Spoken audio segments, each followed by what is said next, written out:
Hello, everyone.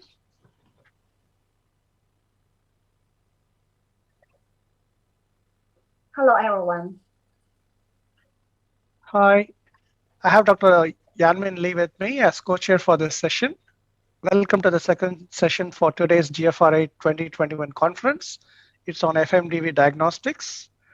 Rapid and accurate laboratory detection of foot and mouth disease virus is an essential step in confirmation and the control of the disease. In recent years, studies have focused on the development of molecular diagnostic methods that improved considerably the laboratory diagnosis of the virus. New methods are developed to increase the sensitivity and specificity of these assays. Indeed, the detection of viral genome by the real-time RT-PCR is one of the most efficient, sensitive, and rapid diagnostic method. However, more and more thrust is given for point-of-care diagnostics, and such measures will hasten the process of disease detection and aid in surveillance. However, these methods must be thoroughly validated before they can be used in real life situations. Viral sequence data provides crucial insights into the epidemiology of the infectious diseases, such as FMDV. Real time sequence generation will help in early characterization of the virus and also will aid in designing control measures and mapping virus transmission pathways and spread. One of the main routes of transboundary incursion of FMD is by contaminated animal products, especially meat, that is illegally imported by travelers from enemy countries or carried in their luggage during the international travels. Such consignments are stopped at the border by vigilant biosecurity officers posted on the international borders. Recent events have shown that such animal products were contaminated with transboundary animal diseases like African swine fever and foot and mouth disease virus. Dr. Charles Fawn will talk about alternative samples for FMTV surveillance as free and on-border mitigation. Dr. Charles K. Fawn is a research scientist and head of the Vesicular Diseases Unit of the FAO, Reference Center for FMD and other vesicular diseases at the Canadian Food Inspection Agency in Winnipeg, Canada. His current research interests include development and improvement of laboratory diagnostic assays for vesicular diseases, evaluation of new sample matrices for diagnosis, evaluation of emergency or improved vaccines, and vaccine matching assays for FMD, and development of field deployable diagnostic tests for FMD.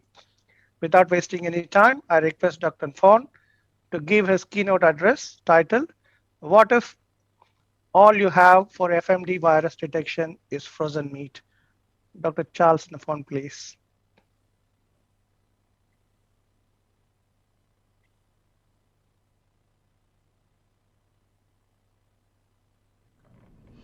I want to thank the organizers for giving me the opportunity to present at this meeting.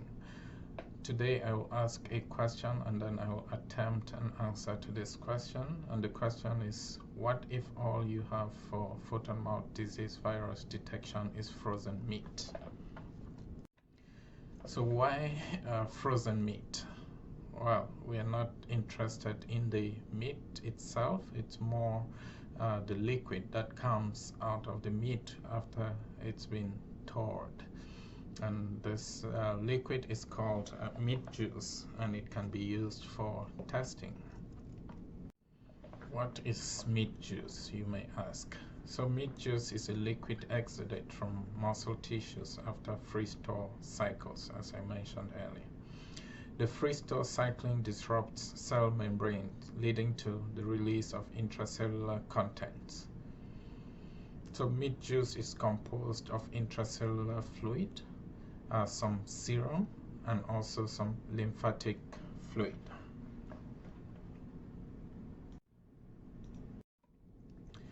When can meat juice be used for FMDV testing? Well, we know that the ideal samples for FMDV testing are vesicular fluid, vesicular epithelium or tissue tags, serum samples, oral and nasal swabs, and also specific tissues from uh, infected animals. These sample types may not always be available. and such situations might involve suspicion of disease after the animals have been slaughtered and all the other parts destroyed, but the meat can be traced and recovered and used for testing. Also, in situations where meat is illegally imported into a country, and for instance, in endemic countries with restricted access to animals because of barred roads or because of reluctance of farmers to allow access to their animals for sampling, meat can be obtained from the abattoir or from local markets and used for testing. So in these situations, meat juice might be a useful sample for FMDV testing. So there's previous evidence that meat juice can be used for the detection of viral disease in pigs, and the example is one example is detection of genome of the classical swine fever virus, and also detection of African swine fever virus in infected pigs. In addition, antibodies to classical swine fever virus, influenza A virus, and other viruses that infect pigs were detected using meat juice. So the objective of our work was to evaluate meat juice as a sample type for detection of FMDV genome, FMDV antigen, and also detection of antibodies to FMDV. The experimental design, we had 6 groups of 6 animals per group, and then for each group we infected 2 animals with FMDV serotype A, specifically A22 Iraq. Then the 2 pigs served as seeders for shedding virus to infect the remaining 4 pigs in the group. So the first week post-infection, the animals were monitored daily and samples collected. Between day 1 and 5, 4 pigs were euthanized per day, and meat collected from these animals in addition to other sample types that would be routinely collected for FMDV testing. So the meat was then used in the lab to recover meat juice. Subsequently, the animals were still monitored daily, but sampling was scheduled for day 14, 21, and 28 post-infection. However, all the animals either died or were euthanized at day 21 post-infection. So the samples from the acute phase of infection were mostly targeted for virus detection, while the samples from the convalescent phase were targeted for antibody detection. Detection of FMDV genome in meat juice was demonstrated, and you can see from DPI1 that the meat juice and serum samples from infected animals were positive for FMDV genome, and from day 2 up to day 7, the samples from infected animals, which were meat juice, serum, and oral swabs, were all positive for FMDV genome. However, at DPI 12 and 21, the serum samples were no longer positive for FMDV genome, but the meat juice and oral swabs were positive, or FMDV genome could be detected in meat juice and oral swabs. So lymph nodes were also collected from these animals at corresponding time points, and all these lymph nodes were positive for FMDV genome starting on DPI 2 and up to DPI 21. So what is the source of the virus in meat juice?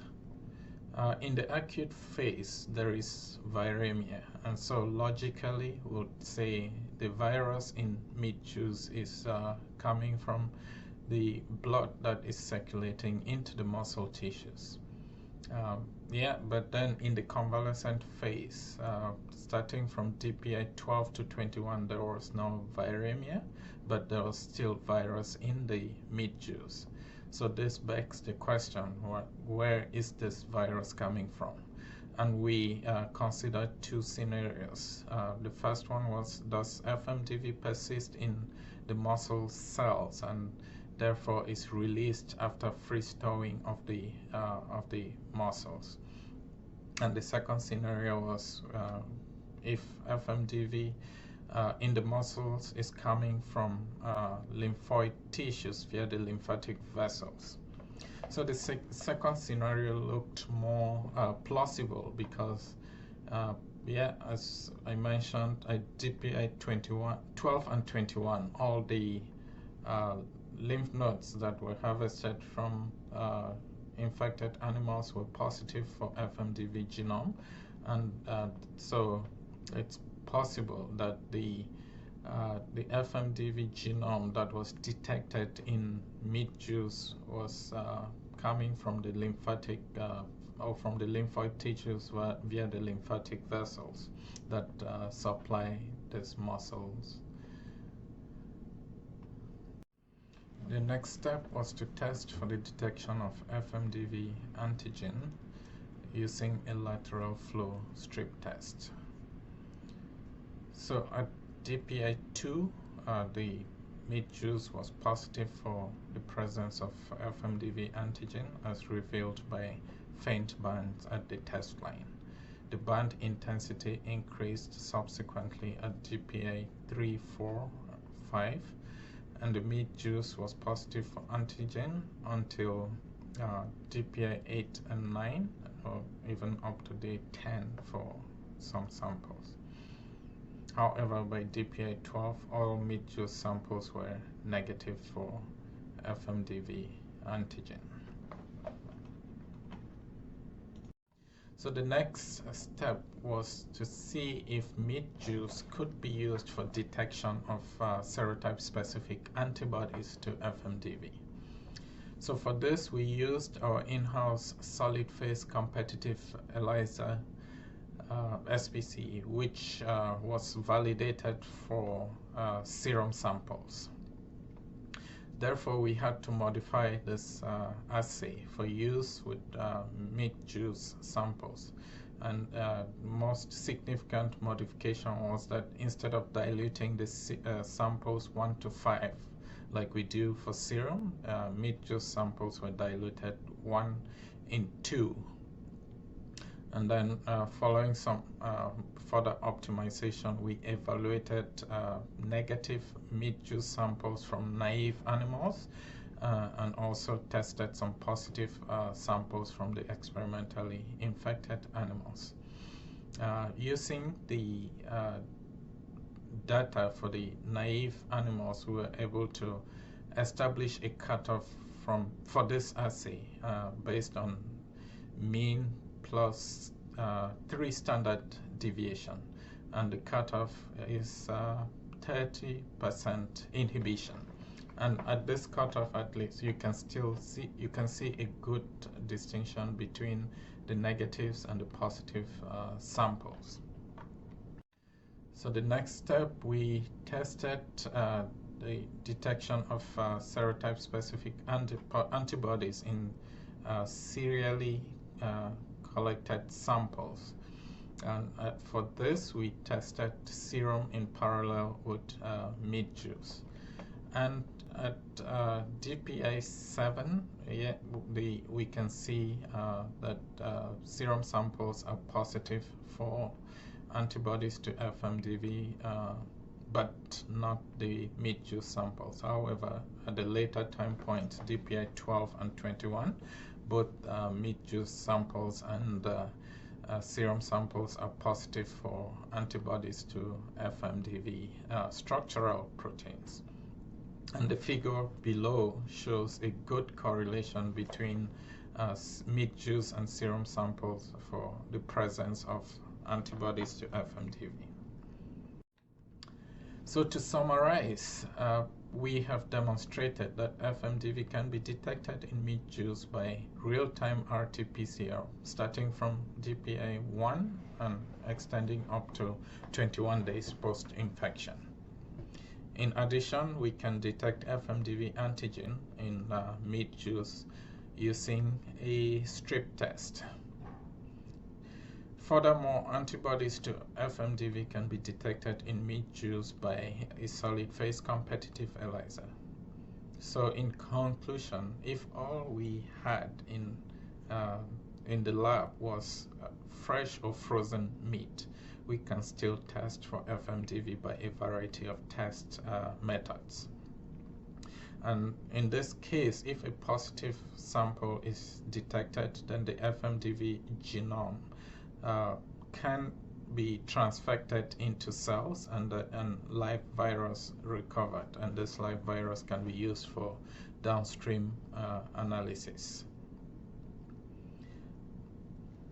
And on that note, I would like to acknowledge the the team that did this work, and we had Sean Yao, who is an MSc student, currently finishing his thesis and should be defending soon. Ming Yang, my colleague at the NCFAD, and also I want to thank the Vesicular Diseases Unit for technical support on this project, and the animal care staff. Without them, will not be able to achieve any of this work. And my colleague, Dr. Aruna Ambagala, who provided some advice at the application phase of this project. And also, I'm grateful to the collaborators, TetraCore, for providing the PCR kits that were used for most of the testing, and also for the U.S. National Pork Board for providing funding for this project, and of course my employer, the Canadian Food Inspection Agency, for their continued support. Thank you for listening, and we'll have an opportunity to answer questions later on.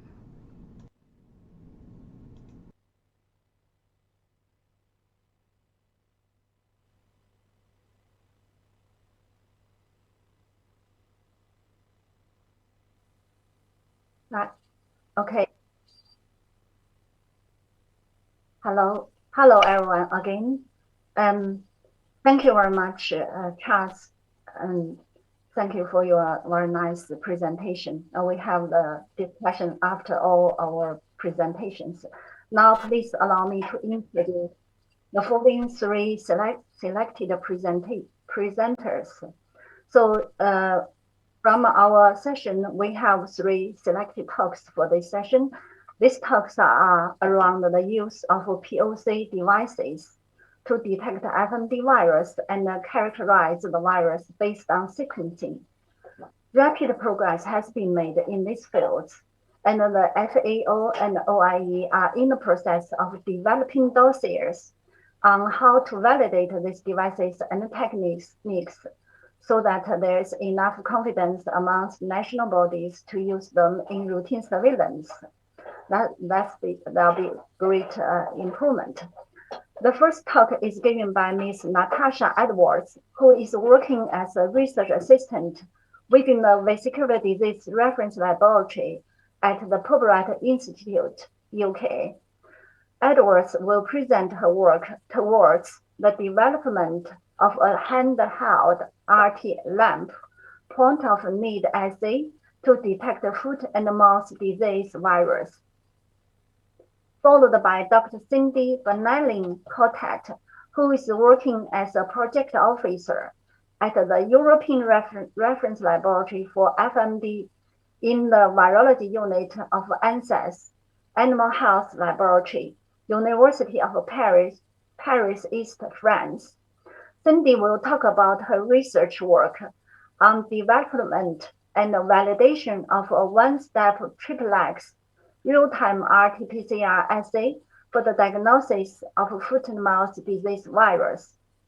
Dr. Emma Brown will finally give a presentation entitled Characterizing Foot and Mouth Disease Virus in Clinical Samples Using nanopore sequencing. Dr. Emma Brown has been working as a research assistant in the transmission biology group at the Purbright Institute in UK since 2014. Emma's current research focus is on examining the risk of environmental transmission of FMD and its application for surveillance, as well as developing diagnostic methods for use in endemic settings. Please have your questions ready and drop in the chat for discussion after the completion of these three talks. The invited speaker and the three presenters will be available for discussion. Thanks. Now please allow us to move on to the presentations.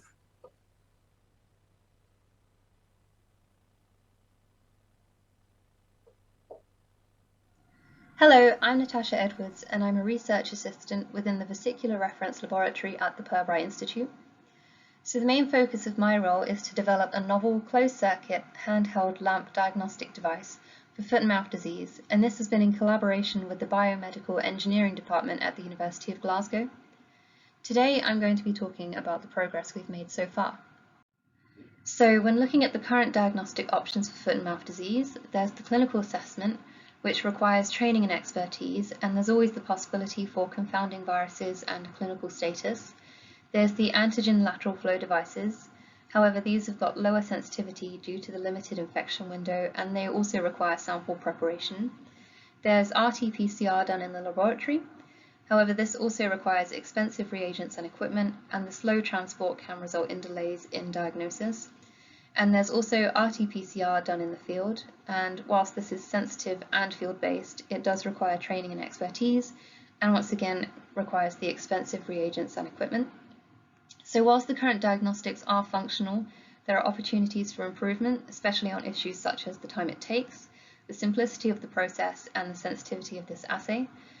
And improving on these factors is important, especially in situations such as the confirmation of the status of premises when dealing with a potential outbreak. So this leads us into the potential for applying previous work carried out on LAMP as a diagnostic assay for foot and mouth disease by those within and outside of the Purbright Institute. So LAMP has previously been shown by Howson et al. To have comparable sensitivity to that of PCR without the need for expensive thermocycling equipment. In addition, LAMP has already been transferred successfully into the field. And further work has been done by Waters et al. To investigate simple sample preparation techniques, and these negate the need for extraction prior to the LAMP reaction, a process that's not actually possible with PCR due to higher sensitivity to inhibitors found in the samples. So the aims of this work have included revisiting the chemistry of the LAMP with the benefit of new reactions available for the assay, looking into simple and practical sampling solutions, and working on the development of a novel closed-system lateral flow device that can easily be used in the field. So loop-mediated isothermal amplification, or LAMP, is a molecular isothermal amplification diagnostic assay first developed in 2000. LAMP utilizes 6 primers, the forward and backward internal primers, forward and backward outer primers, and the loop primers. These work in combination with high strand displacement DNA synthesis to create new dumbbell-shaped strands that lead to exponential amplification. LAMP is also compatible with multiple readout options, and these include the molecular lateral flow devices. As part of this work, we have evaluated current commercial reagents, including the original Optigene LAMP master mixes used by Howson et al. Ultimately, the newer Optigene mixes, which now include the reverse transcription step, were the most effective mixes. In combination with this, we also evaluated the ability of 2 published LAMP assays, so that's the Shao et al. And the Jukes et al., and we've evaluated these for sensitivity and non-specific amplification. One step of this evaluation was to compare the 4 combinations of reagents and assays against a panel of 79 FMDV isolates. This covered 18 viral lineages and was provided by the World Reference Laboratory for Foot and Mouth Disease. So this figure shows the time to positive in minutes and the percentage of positivity when compared with RT-PCR. The current sample methods include serum samples, probe and cup samples, and epithelial tissue samples. And whilst these sample types have been shown to be possibilities, they do still require training time and effort. A simple solution for sample collection methods is the use of a swab, just stored in water before the lamp reaction. So this sampling method would be straightforward and practical with minimal training required. So this figure shows the swab sample workflow, and this was in the earlier phases of the research prior to establishing the direct-to-lamp sample preparation. The workflow shown here has been assessed with both live animals experimentally infected with FMDV during prior animal studies at the Institute and with FMDV spiked epithelial suspension added to the swab. So in this case, the swab is incubated in the water and extracted as with any normal sample. Then following the extraction, the sample can be run both on PCR and LAMP, and this is done using the real-time machines for fluorescence detection. Or the sample can then be added to the molecular lateral flow device post-amplification, and this gives the visual readout as seen with the samples on the right. So this is an example of one of the experiments done as part of the optimization stage. This is where the sample was diluted 1:10 in epithelial suspension. This is then added to the swab and incubated in just water for 5 minutes. After this, the water is then extracted and analyzed via PCR. So the control on the left was not added to the swab before extraction, and the heat map here shows the CT of each dilution, with red indicating a lower CT value and yellow showing the higher CT value, and then no CT is shown in grey. And the figure here then shows the updated, simplified workflow when adding samples direct to the lamp reaction without prior extraction. So the samples can still be run as before on a real-time machine, or for the lateral flow readout only, the simple heat block is needed to heat the reaction for 30 minutes. This diagram shows how the molecular lateral flow devices work. So the sample was added to the sample well and flows onto the conjugate pad, where the labeled amplicon will bind with the carbon particles. The sample can then move down the paper channel towards the test line, where it will either bind with the detection antibody and then to the control antibody. So in the earlier stages of this process, we were using pre-made molecular lateral flow devices from Abingdon Health. So this heat map shows the results of adding crude sample direct to the lamp reaction without prior extraction. You can see on the heat map that the red color indicates a low time to positive in minutes, and the yellow indicates a high time to positive, with the gray indicating a negative result. The samples used here were actually from experimentally infected animals from a prior animal study at the Pirbright Institute, and the early results indicate that these swab samples, which were just stored in water, can be added directly to the lamp reaction without the need for extraction, and this does increase the potential to apply this assay in the field. So moving on to the novel closed system molecular lateral flow device, which was designed for purpose by the Biomedical Engineering Department at the University of Glasgow. At the bottom of the device you can see the buffer loading well, and above that you can see the lamp reaction loading well. So once the buffer and the reaction have been added to the well, they're both sealed with clear film, which seals the reaction into the device. It's then placed into the heater for 30 minutes for the reaction, and once the 30 minutes is up, it's removed from the device and inverted so that the wells are at the top. Then all it takes is a small amount of pressure applied to the buffer loading well, which pushes the reaction down onto the paper membrane and towards the test and the control line. And then a positive result is indicated by the presence of the two lines. The image here just shows a positive result on the novel lateral flow device, in addition to a positive result for the same sample on the Abingdon Health lateral flow device. So the pictures here show the smartphone-based heat block, which is designed to be used with the closed system lateral flow device seen on the previous slide. The device is designed to be inserted into the slot on the top, which would then line up the reaction well with the heated element below. And because this is controlled by a smartphone, you can set the heat and the duration of the reaction on the phone and send it as a command to the heater itself. Then the top of the box has a small space for the smartphone to rest on it, and the heater itself is powered by a battery pack inside. So in addition to using it for this work, the smartphone heater has also been used previously in work with malaria. So to conclude, so far we have evaluated the chemistry of the lamp reaction, and we've selected new reagents and assays to take forward in developing a point-of-need diagnostic assay. We've assessed simple and practical sampling methods, including removing the need for sample extraction. And finally, we've begun to transition this assay into a novel closed-system lateral flow device with a smartphone-based heated block. So I'd just like to acknowledge my colleagues at the Pirbright Institute, Andrew Shaw, Valerie Mioulet and the RefLab team, Julian Seago, Donald King, Ryan Waters and Eva Perez. I'd also like to acknowledge Julian Raboud and Veronica Witkowska-McConnell from the Biomedical Engineering Department at Glasgow University. Thank you for listening. Good morning, everyone. I would like to thank the organizing committee for allowing me to show the team's work on the development of a real-time RT-PCR for the diagnosis of FMDV.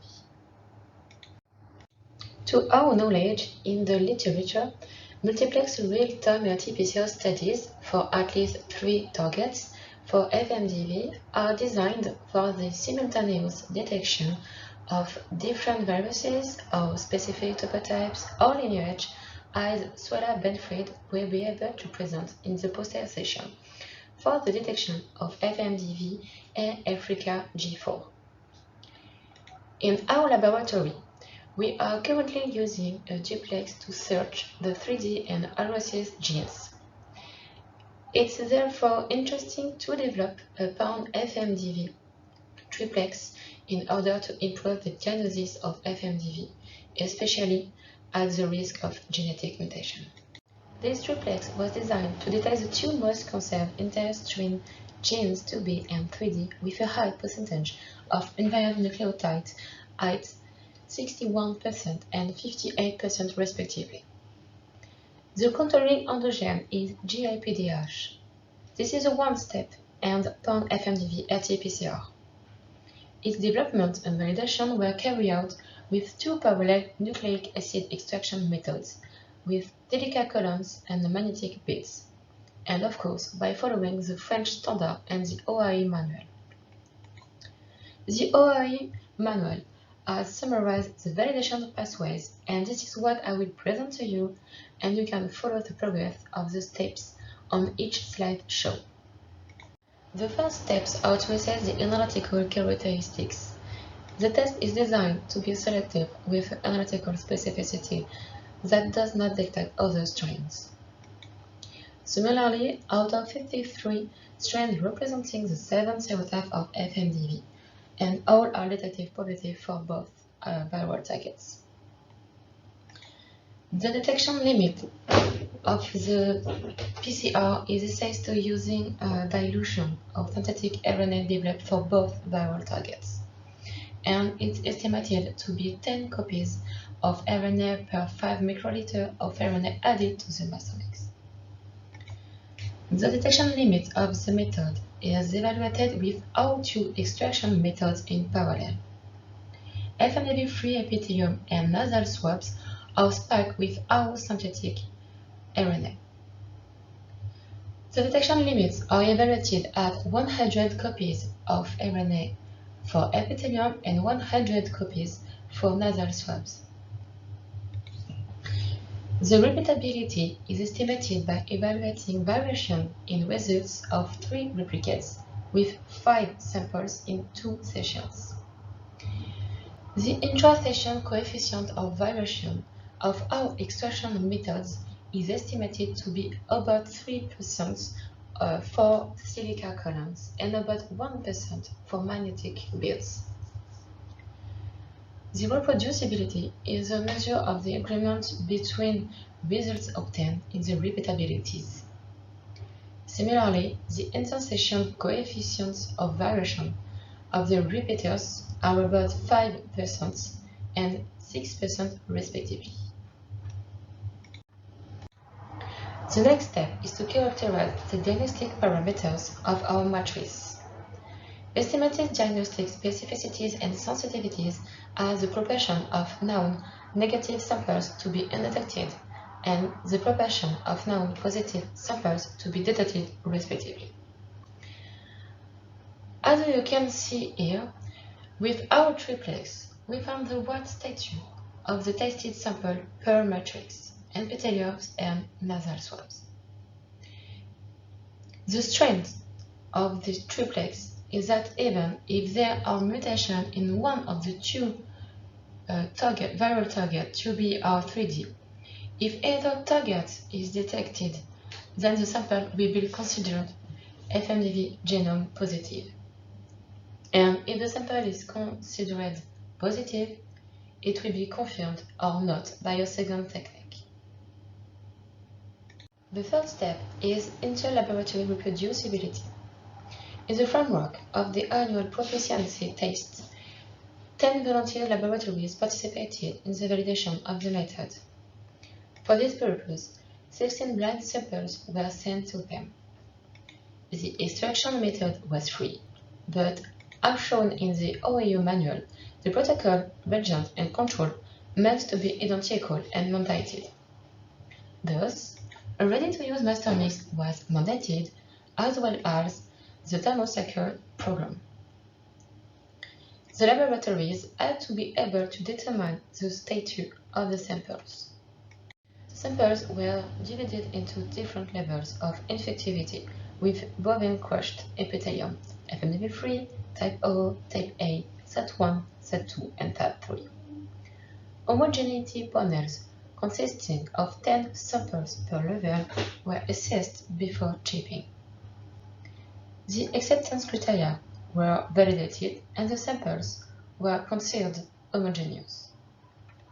Participants were given 4 weeks to return the results. Once all results were received, a stability panel was testing, which was produced and kept together with the homogeneity panel. The acceptance criteria was validated and the results could be analyzed. If sample statuses are validated, then OCT values are analyzed for all infectivity levels combined with mean sample targets, standard deviation, intra and inter-laboratory coefficients of variation. In total, 8 extraction methods were used, including 6 automatic, 3 manuals. The same kit was used with both forms, 5 silica column, and 3 magnetic beads. With their same kits, test volume range from 100 to 441 micrometer. Similarly, elution volumes vary between 40 and 100 microliter. Finally, it was 5 thermal sucrose used. Our lab found the correct status of samples without inter-samples cross-contamination. The means per target across all levels are represented in this table, in comparison with the CT values obtained with our homogeneity panels, and they are similar. Also, as mentioned before, the standard deviations are calculated, and they are rather homogeneous between the 3 targets. Similarly, the interlab coefficient of variation for each target is reported with less variation for GAPDH than the 2 viral targets. Finally, the percentage of uncertainty corresponds to twice the coefficient of variations, less than 20% for the 3 targets. However, the French standard and the OAI manual do not indicate criteria for the validation of this type.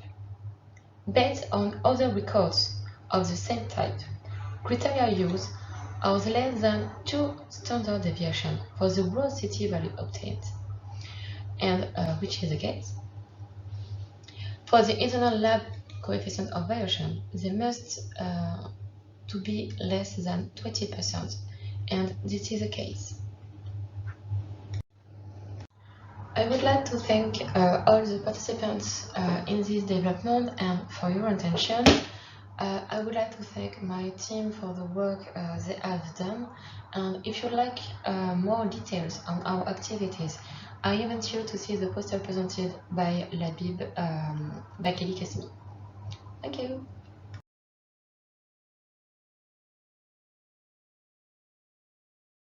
Hi, my name's Emma Brown and I'm a research assistant in the Transition Biology group at the Pirbright Institute. And today I'm going to present some of my recent research on characterising foot and mouth disease virus in clinical samples using nanopore sequencing.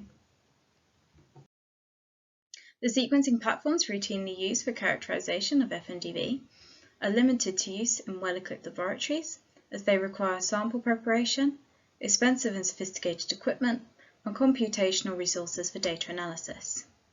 And although these platforms can provide an accurate and in-depth analysis of sample sequences, samples must be transported to the laboratory, which can potentially negatively affect the quality of the sample and may delay important decision-making with regards to disease control. This is particularly a problem in endemic regions where samples are transported over long distances to central laboratories or shipped internationally for sequencing. In 2014, Oxford Nanopore Technologies released their portable sequencer, the MinION, which is frequently being used for detection of viral pathogens, most notably during the Ebola outbreak in 2015 and the Zika outbreak in 2016.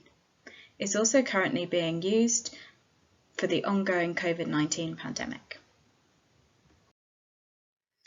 Use of the MinION sequencer for characterisation of FMDV is relatively understudied to date. Therefore, I wanted to design a proof of concept study to investigate the suitability of the MinION to generate sufficient quantity and quality of sequence data for reliable characterisation of FMDV.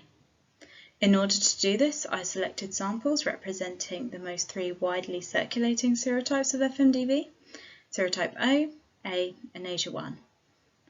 I selected the UK strain from 2001 for serotype O, a Taiwanese strain circulating in 2016 for type A, and an Iran strain circulating in 2011 for serotype Asia 1.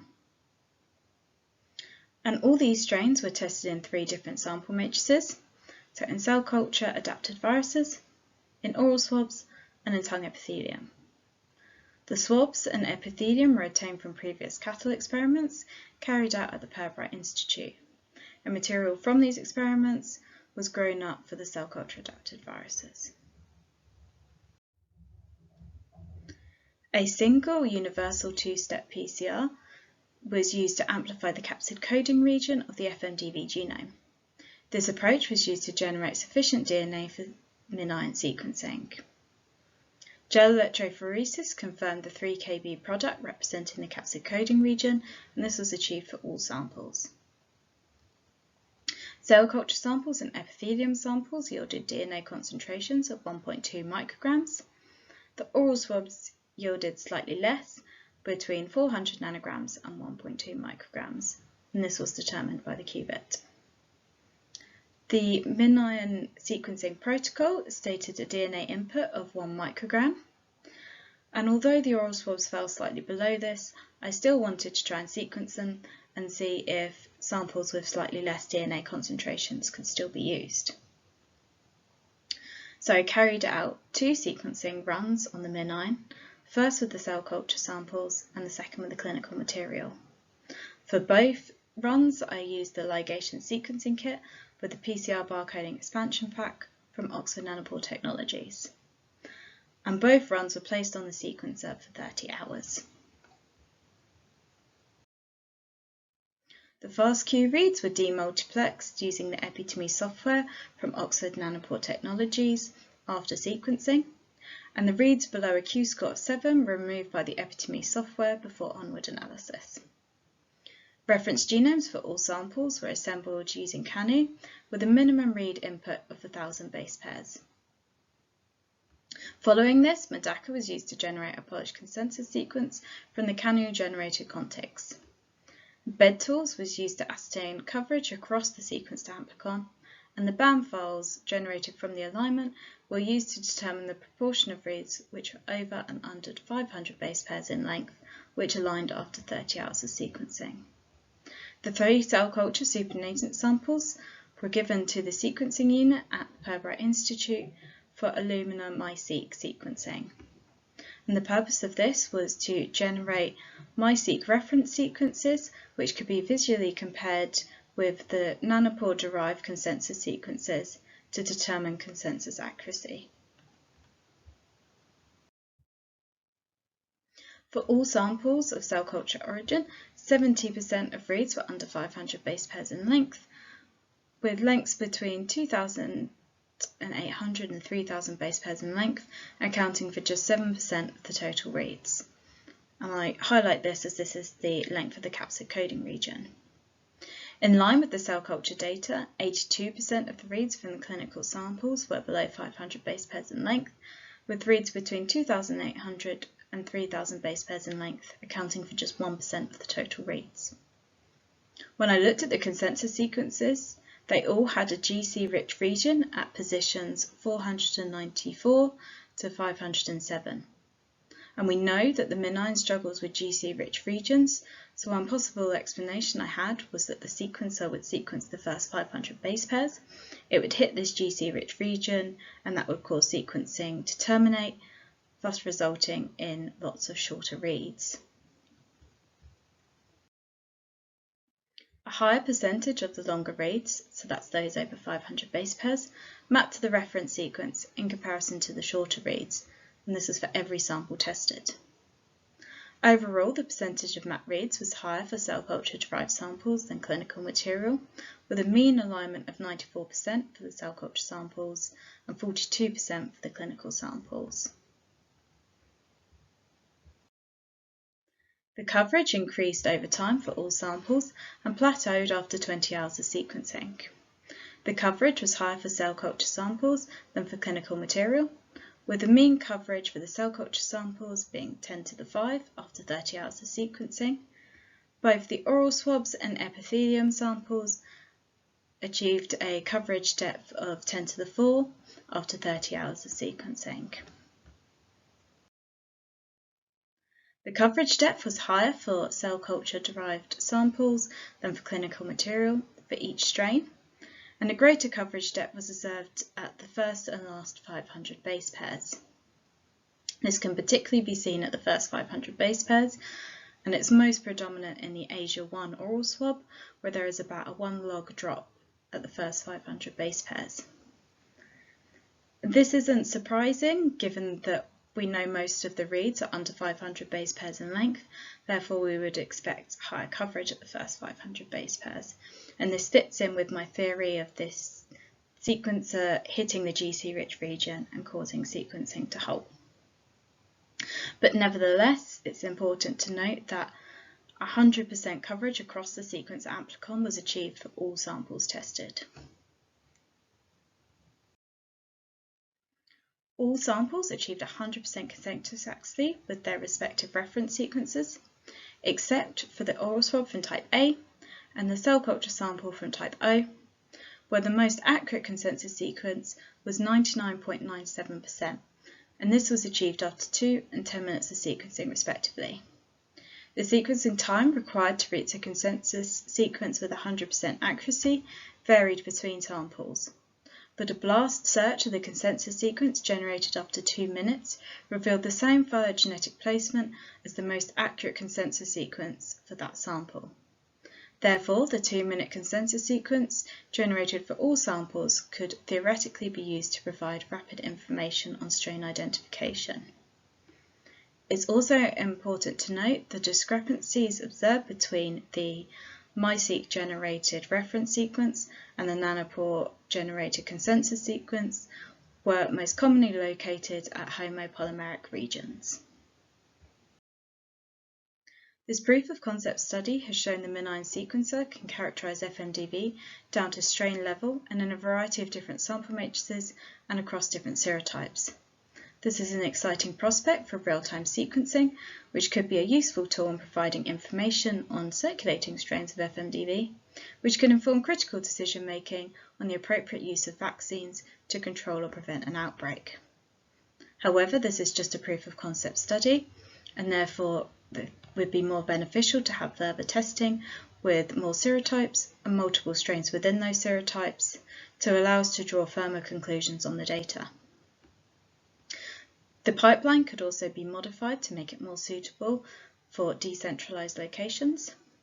For example, Oxford Nanopore Technologies now have lyophilized reagents for library preparation, and this could be combined with portable molecular platform, for example a PCR or a LAMP machine, and then for sequencing on the MinION. Other sequencing approaches which have been successful for viruses include the Diagnostic approach, which uses overlapping primers to amplify full genome sequence. So this is something that is beginning to be investigated with the use of FMDV at the Purbright Institute. If you'd like to know more about this research, it is now published in Frontiers in Veterinary Science. Just some acknowledgements. I'd like to thank my colleagues at the Purbright Institute, David King, who's now based at DSTL, Graham Freemanis, Andrew Shaw and Simon Gubbins, and Dan Horton at the University of Surrey. Thank you very much for listening. We're happy to take any questions.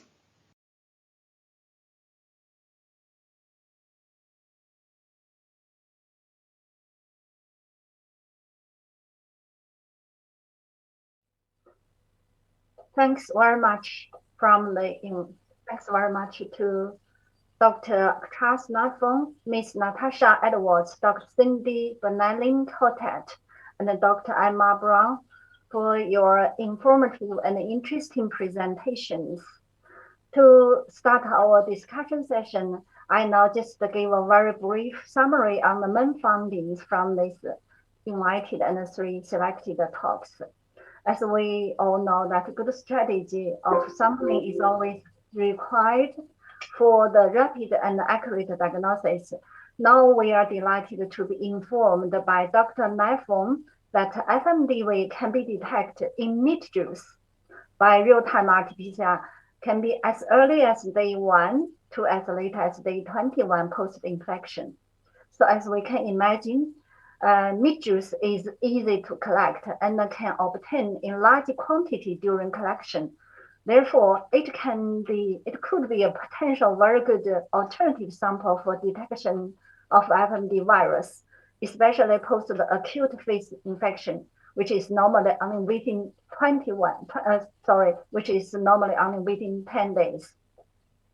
Well, then different pen-side assays have been developed in recent years. Ms. Natasha Edwards presented us a very impressive portable format of RT lamp lateral flow device.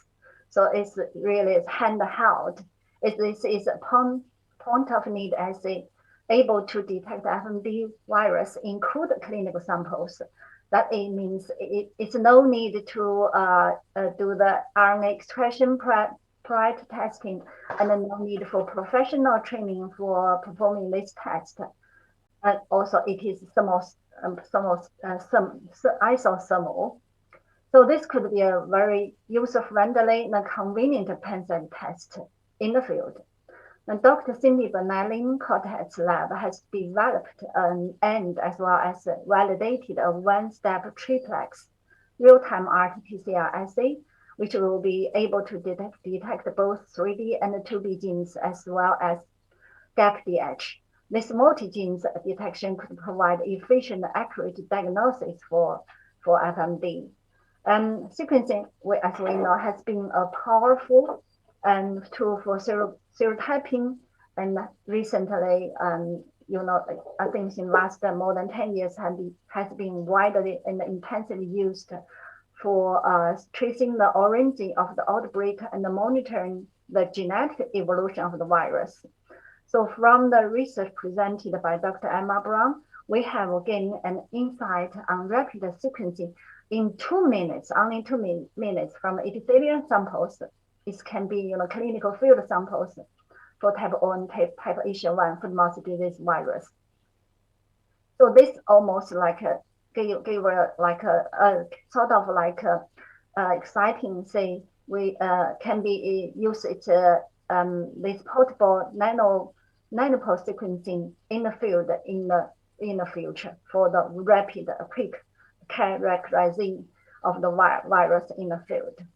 Right. Okay. Now I just don't waste your time now. The invited speaker and the 3 presenters are now available for discussion. So Nagendra and myself, between two of us, we will read out the questions from the chat one by one. Now we open the floor for questions. Let me read the first question. So this question is for Alejandra, the keynote speaker. Say, how do you confirm that the antigen is intact in your indirect ELISA system? That is, even though you might spend a lot of effort to ensure that the antigen contains only 146 as capsid, is there a possibility that this can degrade when coated in the ELISA? So this is for Alejandra. Yeah, thank you. Thank you for that question, Dawn. I think we have discussed this before. Well, what we found is that 12S particles by themselves, they are not efficiently bound to the plate. And that's something we published last year, the whole experiment. And then if the particle becomes disassembled, the good thing is that we start losing the correlation with the VNT. So you can also assess that with the serum. And we noticed that that didn't happen. We never saw that. Again, once you have the particle bound to the plate, if you dry them, then the system is quite stable. So even if you don't dry, it's quite stable. But if you dry, it's quite stable. So what you say is possible. But what we found working with that is that it's not a real issue itself. Even when you have the particle bound to the plate, you are not losing particles out of there. We haven't checked with a particular antibody that recognized 12S. We haven't done that, but we have done all these different experiments and we are quite confident it's working. You can also use other things like capture with an integrin or something to be sure that you have the whole particle, but even there you can have the 12S. But they are not efficiently bound to the plate anyway. So I hope this covers your question. Otherwise, we can meet afterwards and discuss it. Thanks, Alejandra. A question for Charles.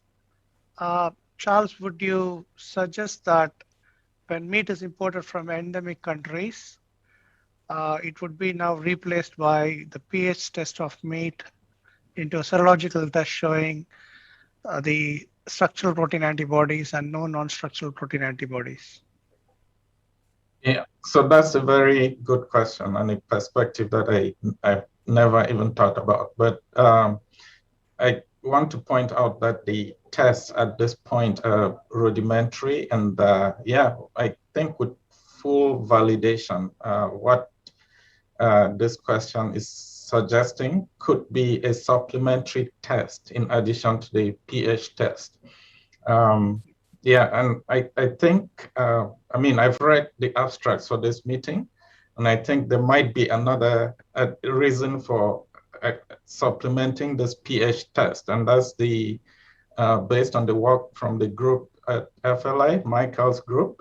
They show that FMDV RNA can be infectious if injected into the animal. Sorry, I don't want to steal the steam from that group, but just to point out that in addition to the pH test, it might also be necessary to do the genome test by real-time PCR. To rule out the presence of FMDV genome. So in that situation, our assays the detection of FMDV genome in meat juice might be a good supplementary test. And yes, when the serological assays are fully validated, those could be useful as well. Thanks, Charles. Thanks, Charles. Yeah, and the next question is for Dr.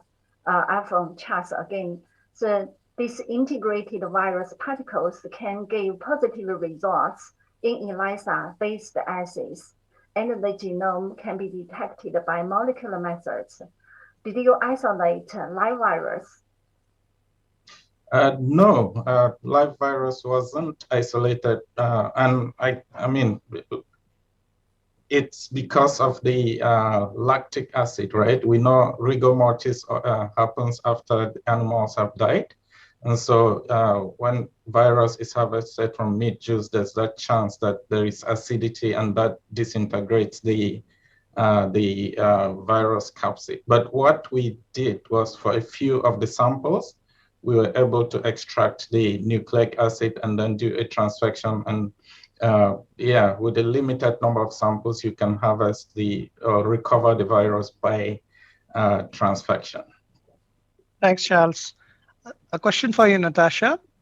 Do you have any pathway for validation before adoption as a POC device? Hi, thank you for your question. So the research that we've done so far is very much still the early stages of this research towards using this as a point of care device. And so far the work we've done has been in the lab. And so obviously it's hard to replicate the real world conditions from the lab. So the future work that we're hoping to do will be both from swabs taken from experimentally infected animals and also swabs taken from infected animals in the field in endemic areas. And so we would do this with a comparison with RT-PCR. Thank you. Okay, the next question is for Cindy. CV% is used to monitor the performance of the weak positive controls used in these methods. You used to get the measure of uncertainty. Did you use such control in your assay? Cindy. Yes, thank you for the question.